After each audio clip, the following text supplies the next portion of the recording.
Essa história, por exemplo, de Adão e Eva, é uma história literal, real, ou ela é uma analogia para o que acontece internamente em cada um de nós, ou uma analogia sobre as energias cósmicas?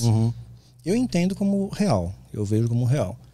Eu interpreto a Bíblia de forma literal. Não posso fazer uma seleção da Bíblia. Isso, a crucificação foi real e Adão e Eva não foi, por exemplo. É que quando eu vejo alguma coisa, eu tendo a interpretar como uma explicação psicológica do que acontece dentro de nós mesmos. Que o demônio está dentro de nós, Cristo está dentro de nós, está tudo dentro de nós e aquilo ali é meio que um manual psicológico. Tem alguma verdade nisso que eu estou falando? Não, acho que essa essência que todos nós temos, de bem e de mal, ela está em todo ser humano, ela se aloja em todo ser humano. E acho que quanto mais espiritualidade você tem, você refina melhor esses sentimentos. Mas, evidentemente, nós temos um DNA divino, eu creio, e temos uma essência do mal dentro de nós também, porque foi contaminado com o pecado. Então, você pode, sim, separar essas forças, assim, dentro de você degladiando. Mas existem forças externas que também nos influenciam. Isso é uma pergunta que eu estou fazendo bastante para mim mesmo, e eu perguntei para o Caio Fábio também. Como é que eu sei que eu não sou o mal? Você tem que... eu avalio, não sei o que o Caio Fábio te respondeu porque eu não assisti inteiro. Você conhece uma árvore pelos frutos dela, né? Então, se o seu fruto é bom, você não pode ser uma pessoa má, né? Você não pode ser uma macieira e dar figo, né? Então, assim, se as pessoas do seu entorno gostam de você, você faz o bem, você se esforça em fazer o bem, por exemplo, se eu pegar um budista, né? O cara é do bem, o cara não faz mal para ninguém, não mata uma formiga, ele prega a paz, né? Se eu pegar um muçulmano que é temente aos valores lá de Alá, né? Eu não posso dizer que essa pessoa é má e que Deus vai julgar e vai para o inferno, porque cabe a Deus julgar. E Deus é bom, Deus é amor. Então, acho que tudo aquilo que transmite essa onda de amor mostra que você está mais em simbiose com Deus. Porque tem gente que é insuportável, cara. Não tem como você ficar perto, meu. São tóxicas, né? São pessoas assim que você fica perto de uma atmosfera ruim. Né? Então aquela pessoa não dá, mesmo que ela fale flores da boca, né? A carga dela é ruim, meu. Pois é, mas como é que tu explica, por exemplo, um político, sei lá, um político qualquer que ele, na cabeça dele, ele tá emanando amor, porque ele tem os caras que votam nele, que botam a camiseta dele, na cabeça dele ele tá fazendo o amor. A minha pergunta é como é que eu avalio o meu fruto? Como é que eu sei que eu não tô sendo enviesado na avaliação do meu próprio fruto? Aí acho que a melhor percepção para isso é quem está próximo de você. Porque eu posso ser um político e enganar milhões de pessoas aparecendo bonito na TV, no palanque, fingindo, interpretando um papel durante algumas horas. Mas quem convive comigo, a minha esposa, meu filho, meu amigo, meu vizinho, né? Essas pessoas que convivem comigo, você vai perceber nelas, né? Se realmente você tá usando um impacto positivo ou negativo nelas.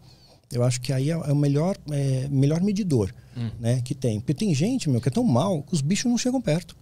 Meu gato não chega perto de gente ruim.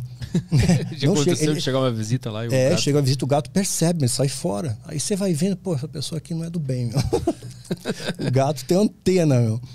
Eu tenho muita dificuldade de avaliar se uma pessoa é do bem ou é do mal. Assim, eu fico pensando, se eu avaliar alguém como sendo do mal, será que eu não estou sendo mal por fazer isso?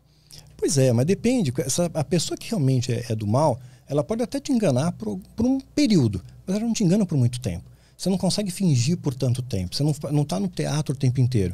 Então, essa pessoa, ela consegue até... Eu tive pessoas que se aproximaram de mim e ficaram 2 anos, como amigos meus. Amigo que eu confiei, veio na minha casa, conhecia minha família, visitava a casa dele. Então, de repente, em um dado momento, você vê que essa pessoa espana. Tipo, ela cansou de fingir. Né? Aí mostra a natureza, mostra o que está por trás. Teve vários, isso aconteceu comigo, várias.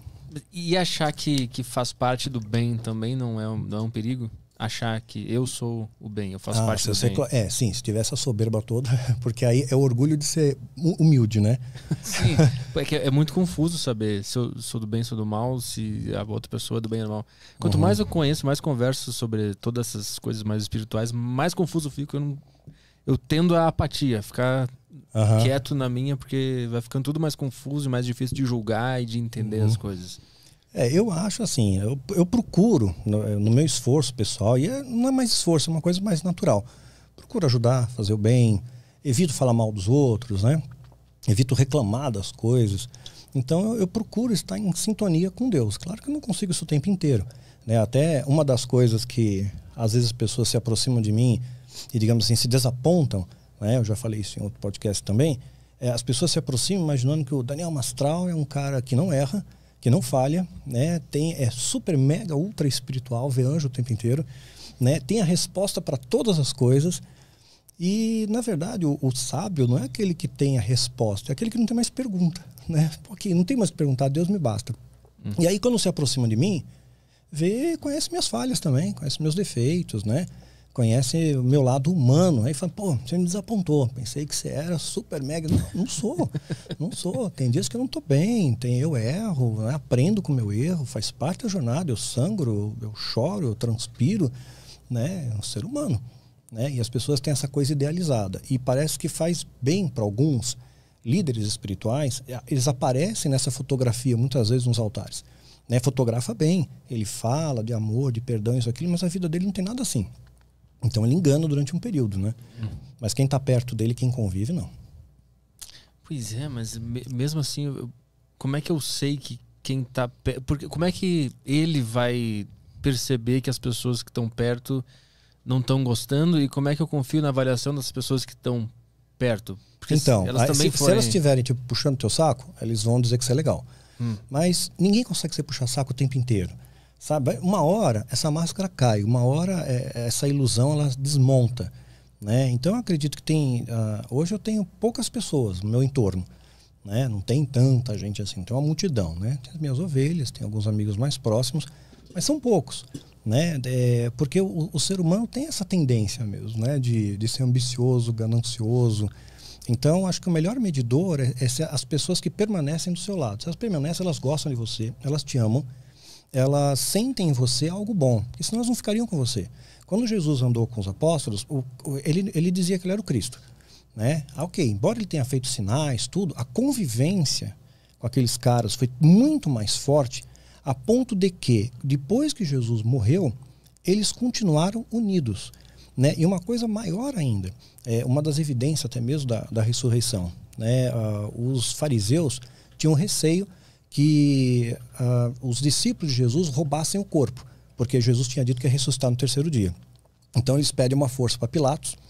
Pilatos, os discípulos vão lá pegar o corpo de Jesus. Põe uma guarda lá. Pilatos dá uma guarda romana, pelo menos um pelotãozinho, 21 homens, no mínimo.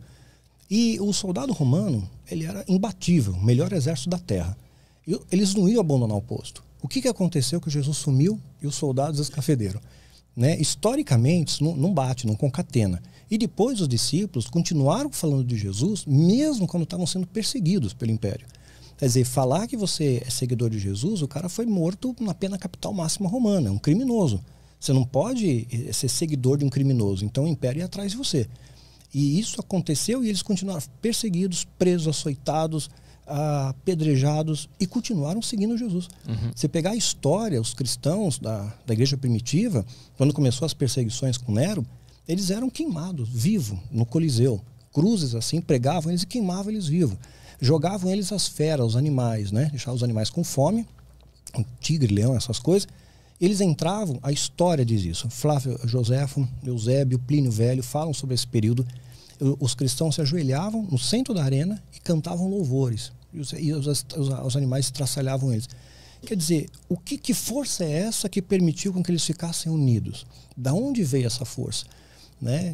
Da onde veio esse desdobramento? Então, a convivência de Jesus com os discípulos foi tão forte, convivência, 3 anos e meio, que mesmo na ausência dele, ele se fez presente. Né? E aquelas pessoas tiveram uma união muito grande porque conviveram, conheceram o autor da vida. E transmitiram esse amor da mesma maneira. Imagina se um apóstolo do início da igreja primitiva fosse um cara arrogante, metido, sei lá, altivo, quisesse ter um iate, né? Precisamos entrar na campanha profética para ter um iate. Né? Então, não, eles pregavam e viviam o amor. Quando você consegue viver aquilo que é compatível com o seu discurso, viver o que você prega, é uma capacitação que Deus te dá. Aí as pessoas começam a observar, poxa, tem algo diferente aqui. Eu conheço missionários na Itália, né? Uma vez eu tive o privilégio de ir até lá, conhecer uma missão, eles queriam que eu ficasse lá 5 anos, mas acabei declinando, já tinha minhas ovelhinhas aqui, não quis largar eles. Mas eles começaram muito bem. Foi um grupo de missionários para a Itália, predominância católica, e a igreja que mandou largou os caras lá. Tipo, largou na mão, né? Não mandou mais provisão, dinheiro, nada. Continuaram recolhendo ofertas na igreja para eles, mas só que não mandava mais. Ficaram, tipo, missionário fantasma na igreja. Aí o que eles fizeram? Começaram a arrumar emprego. Não tinha o que fazer, trabalhar na cantina, na pizzaria. E o dono, o proprietário, o dono do negócio, percebia, poxa, esse cara aqui, esse brasileiro, quando ele vê um outro funcionário triste, ele se condói, ele vai lá e chora junto. Ele abraça, ele acolhe. Quando um funcionário é promovido, ele fica feliz, ele não tem inveja. Quando eu peço para ele trabalhar mais, ele trabalha, ele não questiona, né? Ele não vem brigar comigo. Então, esse cara tem alguma coisa diferente. E as pessoas começaram a notar, pô, vocês têm alguma coisa diferente. E eles, discretamente, a gente tem um grupo de oração. É neutro, não tem placa, não tem bandeira. E começaram a se reunir. Hoje é uma igreja que tem mais italiano do que brasileiro, mas eles conquistaram pelo amor, né? Então, acho que essa é a grande pegada, né, do evangelho. Foi o que Jesus nos ensinou. Você procurar viver e pregar o amor, né? Mas funciona.